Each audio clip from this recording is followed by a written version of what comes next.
Okay, welcome to part 4 of the standard ASHEE tutorial. So in the previous video, we set the case settings file. One thing I did forget to do in that was set the atmospheric temperature. If we're atmospheric pressure at the vent, that should be temperature.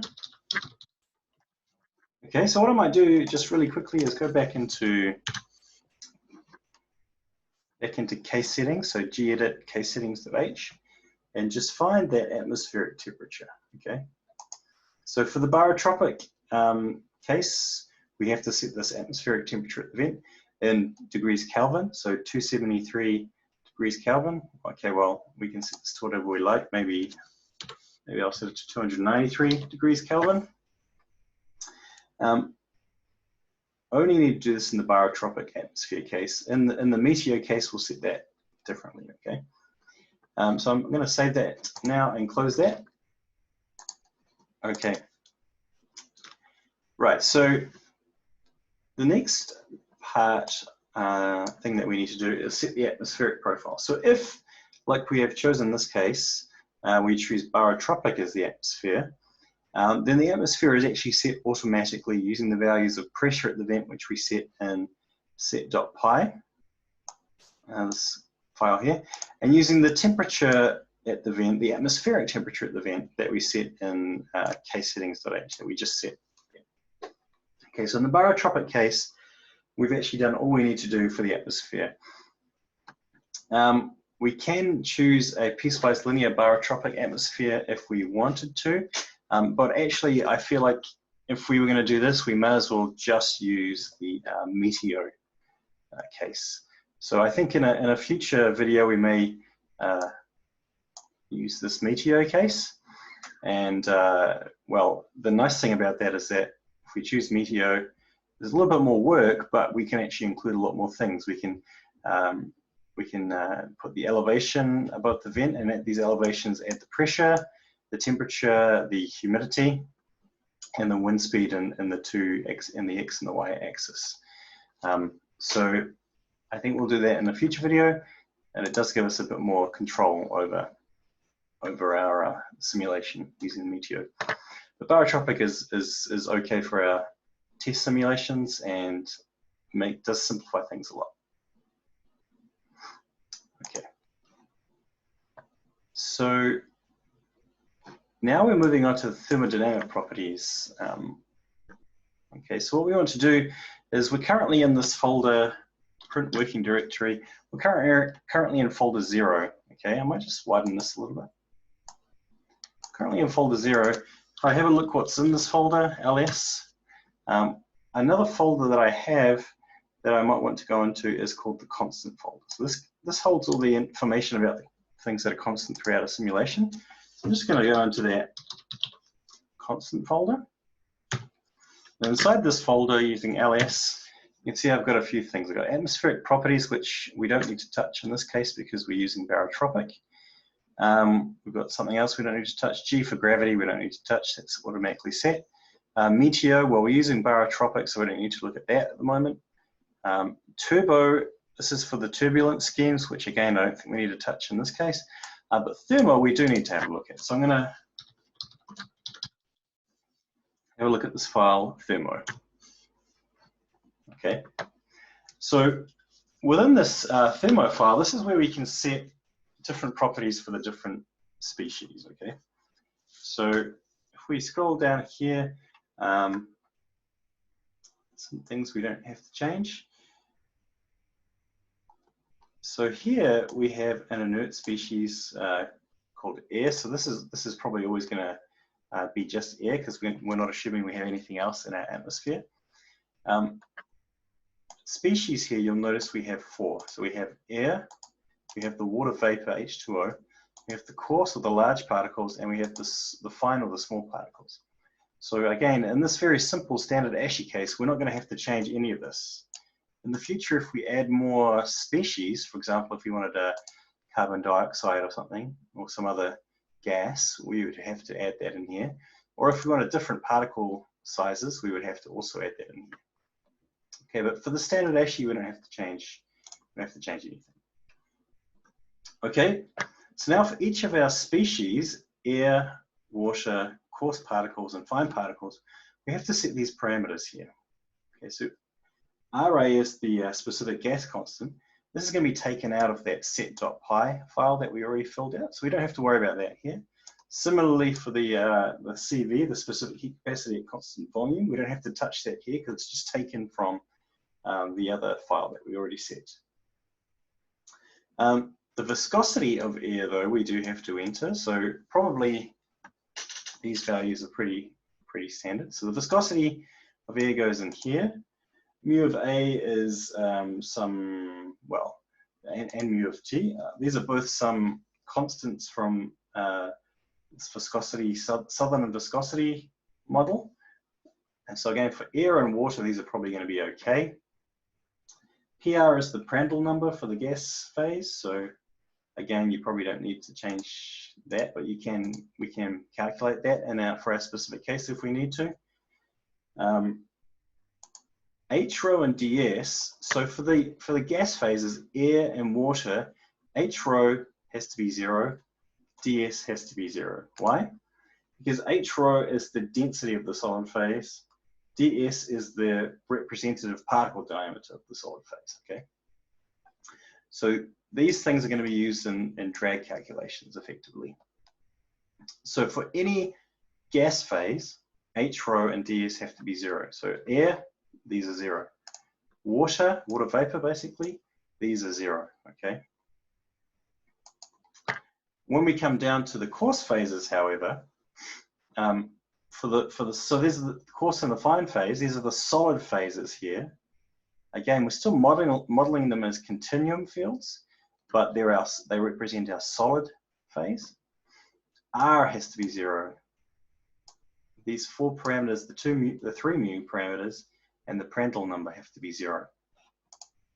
The specific heat capacity of each solid phase is taken from the setup file. If for some reason you did want to have a different value for each particle size, you could change that manually here to whatever its specific heat capacity is.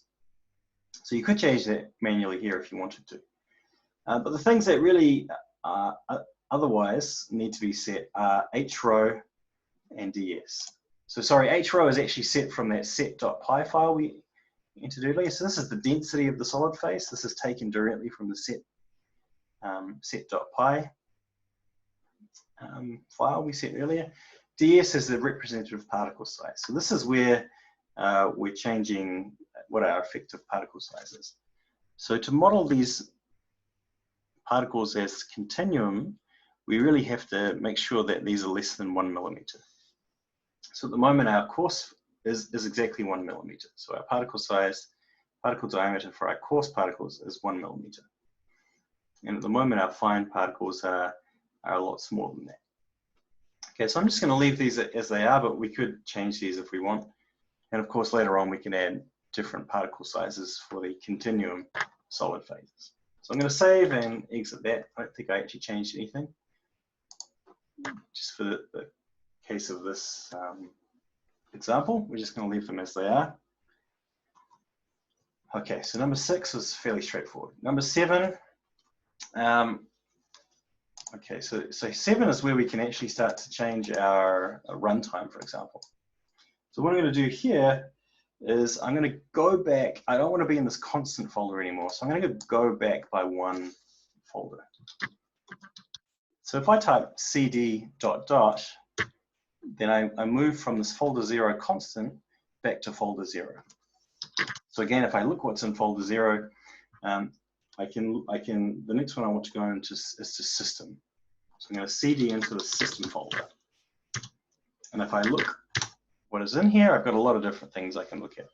So all the block mesh commands, the mesh is automatically taken care of using these scripts that we have in ASHEE. So we're not going to have to bother with them. The one I'm going to start with, though, is this control dict.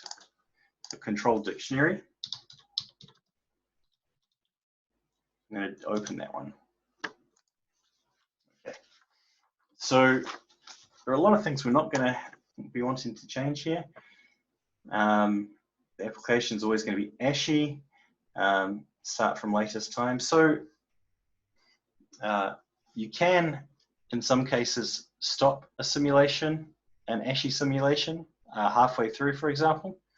And then if you restart it, this command will say, well, we'll restart it from the latest time we have results for.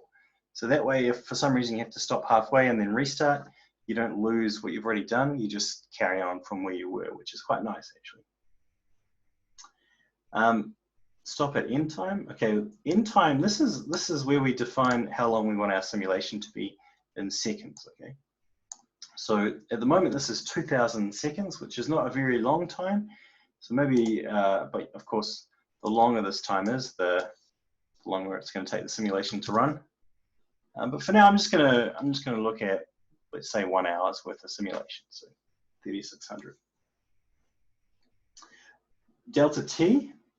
Okay, well, this is of course the time step that we want to run. Now, I think this might be the maximum time step. Again, probably it's okay to leave that as it is for now, but if we start having problems later on, we might have to reduce this if we have convergence issues. Write interval, so this is asking, do we want to write simulations, want to write results every 5 seconds at the moment. So seeing as we're doing 3600, that's going to be a lot of files. I might actually change that to 36 seconds, because then that will give me 100 sets of results. Okay, but this is basically how often do you want to write your results to a file so that you can study them later on. These things you can leave, the format of your results, the precision of your results. You don't want to compress them at all, so everything here is okay. Courant number, so this is a convergence criteria. Sometimes people call it the CFL condition. For ASHEE, you want to leave that at 0.2 or below. Again, if you, for some reason, you had some instabilities in your simulation, then you might have to reduce this, but 0.2 is a good number. You don't want to go any higher than this. You only reduce this if you have some issues with stability in your code. But this is a problem if you have to reduce this, because it means you take smaller time steps and it takes longer to run. Okay. Okay. So well, actually, delta t, it turns out, is the minimum delta t.